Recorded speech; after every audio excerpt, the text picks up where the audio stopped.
Welcome back. Well, with Indonesia's continued efforts to transition to a cleaner and greener economy, Indonesia's transportation sector is looking towards the electric vehicle industry to promote a more sustainable future.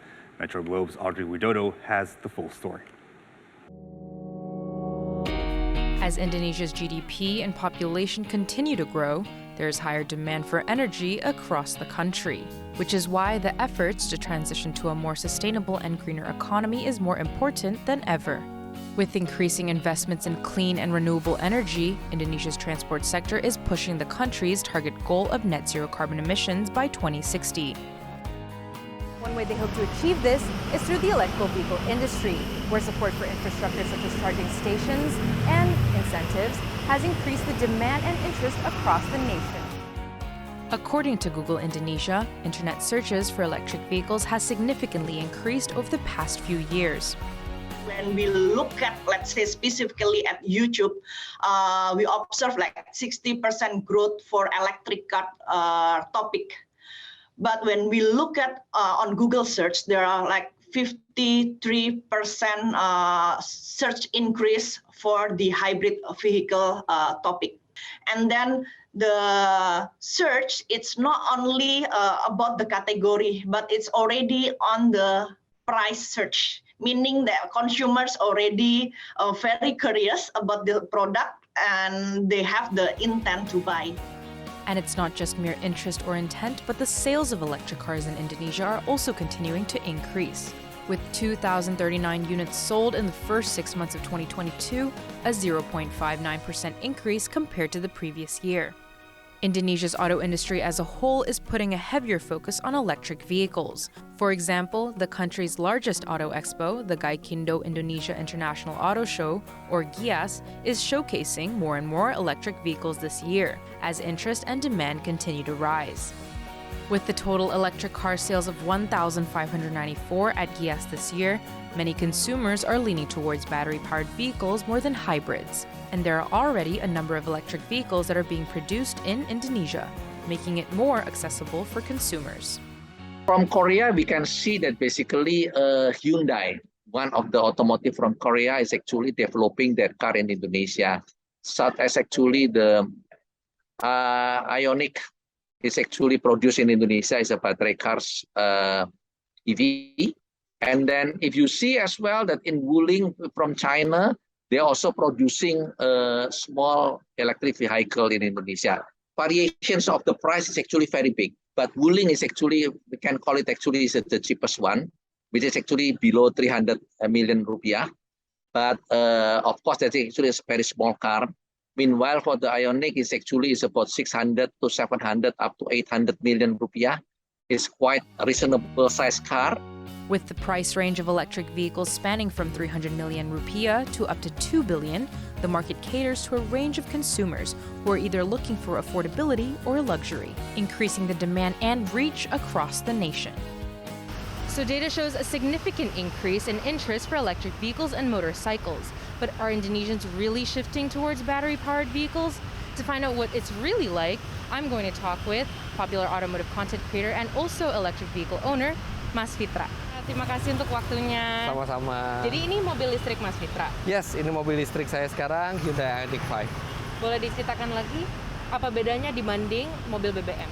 Iya, jadi saya udah 2 tahun pakai mobil listrik dan perbedaan utama kita menggunakan mobil listrik dan mobil dengan BBM itu adalah karakternya. Karena mobil listrik, penggeraknya itu tidak ada suaranya, tidak ada getarannya, tenaganya instan, dan pengisian dayanya itu sangat-sangat praktis dan ekonomis.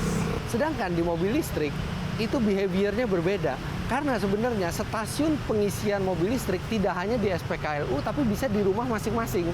Jadi yang saya lakukan adalah setiap kali saya pulang ke rumah, sore atau malam, saya tinggal colok mobil itu di rumah, dan paginya udah penuh lagi. Jadi simpel sekali, saya menggunakan home charging.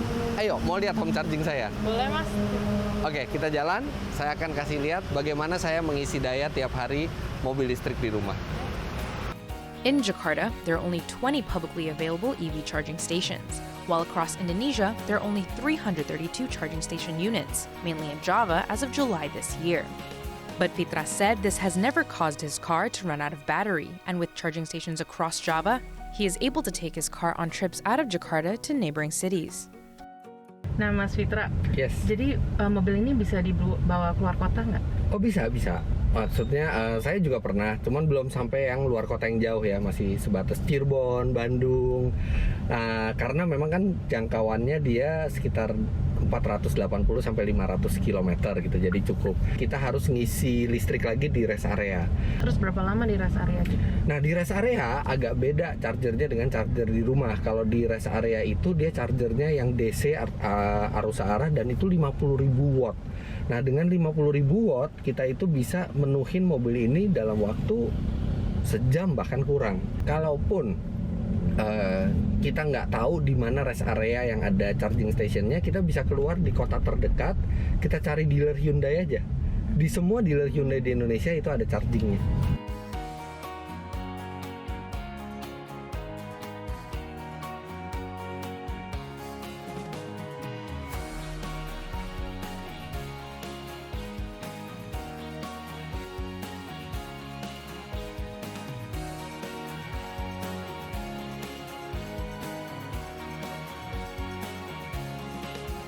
Kalau memang saya mau ngisi daya, saya tinggal parkir mundur seperti ini di rumah, karena di garasi ini saya udah tempatin home chargingnya.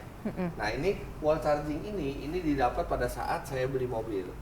Dan pada saat saya punya mobil listrik, itu ternyata dari PLN langsung memberikan satu sambungan baru untuk di rumah ini. Dan sambungan baru ini hanya untuk wall charging. Jadi setiap malam kalau misalnya saya udah pulang ke rumah, saya tinggal colokin deh seperti ini, benar-benar kayak punya SPBU sendiri. Udah colokin seperti ini, tinggal langsung pagi-pagi ketika saya mau aktivitas udah langsung penuh lagi semuanya. Jadi pemakaian listriknya itu jauh lebih murah dibandingkan kita kalau misalnya mengisi BBM. Itu perbandingannya bisa 1:5 bahkan sampai 1:10. Terus Mas Fitra kan juga punya mobil BBM yang biasa, itu harganya berapa kalau biasa pakai itu? Nah, tergantung ininya kan, tergantung jenis mobilnya ya. Tapi contoh deh, saya di depan ada Lexus yang hybrid, jadi itu hemat sekali. 1 liter bisa 20 km. Nah, 1 liternya itu harganya 18.000. 1 liter bisa menjalankan 20 km, artinya 1 km itu butuh sekitar mungkin 800 rupiah ya, 1 kilometer. Itu udah mobil hybrid tuh yang irit. Sedangkan mobil listrik itu hanya butuh tidak sampai 200 rupiah 1 kilometer. Jadi pemerintah juga punya insentif untuk mobil elektrik? Untuk mobil listrik itu setelah kita pakai itu insentifnya tuh masih ada. Misalnya kita dapat plat biru, artinya kalau kita dapat plat biru kita bebas aturan ganjil genap. Kemudian untuk di Jakarta itu pajak per tahunnya dapat diskon 90%. Jadi kita hanya bayar 10% dari seharusnya. So with the Indonesian government already providing incentives, companies producing electric vehicles in the country, and consumer interest rising overall, all of these are signs that Indonesia's electric vehicle industry is moving swiftly ahead.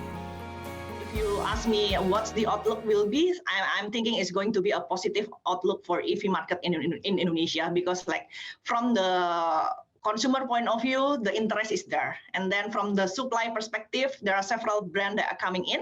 And then from the government perspective, there are a lot of incentives that are supporting this new industry. The Indonesian government aims to make the country a global center for the production of electric car batteries. An EV battery manufacturing facility is currently being developed at the Batang Integrated Industrial Estate in central Java and will start producing batteries by 2023. With the G20 using EV modes of transportation to the production of batteries next year, Indonesia is making the right steps in reducing carbon emissions and dependence on fossil fuels. Not only is the hope for Indonesia to transition to a greener energy, but also develop the EV ecosystem in the country. For Metro Globe Network, I'm Audrey Widodo.